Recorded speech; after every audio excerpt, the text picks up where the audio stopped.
Bangladesh cricket দলের জন্য এক হতাশাজনক খবর, তবে তার মাঝেও আশার আলো। পাকিস্তানের কাছে টি-20 সিরিজে হোয়াইট ওয়াশের লজ্জা পেলেও কোচ ফিল সিমন্স খুঁজে পেলেন আশার কারণ। 3 ম্যাচ সিরিজে বাংলাদেশের সংগ্রাম আর উদ্বোধনী ছুটির সম্ভাবনা নিয়ে কি ভাবছেন কোচ? সংযুক্ত আরব আমিরাতের কাছে সিরিজ হারের ধাক্কা কাটিয়ে ওঠার আগেই বাংলাদেশ ক্রিকেট দল পাকিস্তানের বিপক্ষে টি-20 সিরিজে মুখোমুখি হয়, কিন্তু দুর্ভাগ্যবশত লিটন দাসের নেতৃত্বাধীন এই দল 3 ম্যাচের সিরিজে কোনো লড়াই দেখাতে পারেনি। পাকিস্তানের কাছে যেন এরকম অসহায় আত্মসমর্পণই করেছে বাংলাদেশ। 3টি ম্যাচেই টাইগাররা হেরেছে, ফলে সিরিজের হোয়াইট ওয়াশের লজ্জা এড়াতে পারেনি। প্রথম ম্যাচে বাংলাদেশের ব্যাটিং লাইন আপ ভেঙে পড়ে, বোলাররাও পাকিস্তানের আগ্রাসী ব্যাটিং আটকাতে ব্যর্থ হয়। দ্বিতীয় ম্যাচেও একই চিত্র, লড়াইয়ে কোনো আভাস ছিল না। তৃতীয় ম্যাচে কিছুটা আশার আলো দেখালেও শেষ পর্যন্ত জয়ের দেখা মেলেনি। পাকিস্তানের শক্তিশালী বোলিং এবং ব্যাটিংয়ের কাছে বাংলাদেশ যেন পুরোপুরি অসহায় ছিল।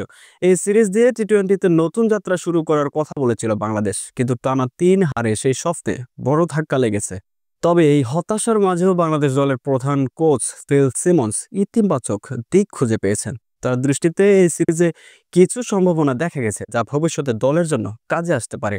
হোয়াইট ওয়াশের এই বিব্রতকর পরিস্থিতিতেও বাংলাদেশের প্রধান কোচ ফিল সিমন্স আশার আলো দেখছেন। তার মতে সিরিজের সবচেয়ে বড় ইতিবাচক দিক হলো উদ্বোধনী জুটির সম্ভাবনা।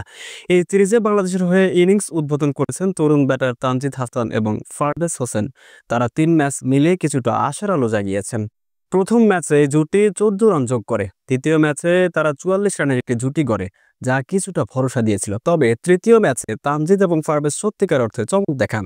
10.4 ওভারে 110 রানের একটি দুর্দান্ত জুটি গড়ে তারা। এই ইনিংসে দুজনই আগ্রাসী ব্যাটিং করে দলকে শক্ত ভিতের উপর দাঁড় করানোর চেষ্টা করেন। কোচ সিমন্স এই জুটির সম্ভাবনায় মুগ্ধ। তিনি বলেছেন, এই দুই তরুণ ব্যাটার একসঙ্গে কতটা বিধ্বংসী হতে পারে তা এই সিরিজে দেখা গেছে। তানজিদের দ্রুত রান তোলার ক্ষমতা এবং পারভেজের স্থিতিশীল ব্যাটিংয়ের সমন্বয় দলের জন্য একটি শক্তিশালী উদ্বোধনী জুটি তৈরি করতে পারে। সিমন্স মনে করেন, এই জুটিকে আরও কার্যকর করতে পারলে ভবিষ্যতে টি-20তে বাংলাদেশ অনেক দূর এগিয়ে যেতে পারবে। এই ইতিবাচক দিকটি হতাশার মাঝেও দলের জন্য একটি আশার আলো জাগিয়েছে। পাকিস্তানের কাছে টানা 3 ম্যাচ হারা নিঃসন্দেহে হতাশাজনক। বাংলাদেশ দল টি-20 ফরম্যাটে নতুন করে নিজেদের গড়ে তোলার চেষ্টা করছিল, কিন্তু এই হোয়াইট ওয়াশ তাদের পরিকল্পনায় বড় ধাক্কা দিয়েছে। ব্যাটিং, বোলিং এবং ফিল্ডিং সব ক্ষেত্রেই বাংলাদেশ পাকিস্তানের কাছে পিছিয়ে ছিল। লিটন দাসের নেতৃত্বে দলটি লড়াইয়ের কোনো আভাসই দেখাতে পারেনি। তবে কোচ ফিল সিমন্স এই হারে খুব হতাশ নন। তিনি বলেছেন, যে কোনো সিরিজ হারাই হতাশার, কিন্তু বাংলাদেশ এখন পুনর্গঠনের মধ্য দিয়ে যাচ্ছে। দলে অনেক তরুণ ক্রিকেটার রয়েছেন যারা এখন অভিজ্ঞতা অর্জন করছেন। সিমন্স মনে করেন, যদি এই হার একটি থিতু হওয়া দলের কাছে হতো তবে হতাশা আরও বেশি হতো, কিন্তু বর্তমানে দলটি এখনো গড়ে ওঠার পর্যায়ে আছে।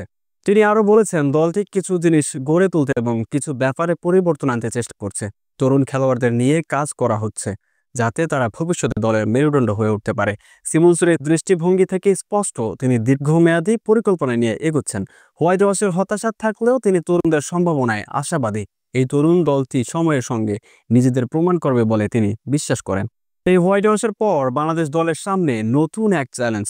দেশে ফিরে মাত্র 10 দিনের বিরতির পর দলটি শ্রীলঙ্কার উদ্দেশ্যে রওনা দেবে, যেখানে 3 সংস্করণের ম্যাচ নিয়ে একটি পূর্ণাঙ্গ সিরিজ অপেক্ষা করছে।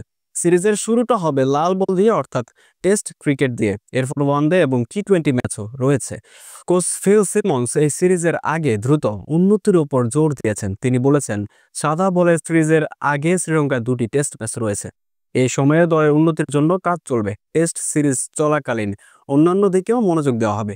সিমন্সের কথায় উন্নতি করতেই হবে। তিনি দলের তরুণ খেলোয়াড়দের নিয়ে কাজ করছেন, ব্যাটিং বোলিং এর ভারসাম্য আনতে চাইছেন। পাকিস্তানের কাছে হোয়াইট ওয়াশ হলেও ফিল সিমন্সের ইতিবাচক দৃষ্টিভঙ্গি দলের জন্য একটি আশার বার্তা। উদ্বোধনী জুটির সম্ভাবনা, তরুণ ক্রিকেটারদের উন্নতি এবং দীর্ঘমেয়াদী পরিকল্পনা, এসব নিয়ে এগিয়ে যেতে চান তিনি।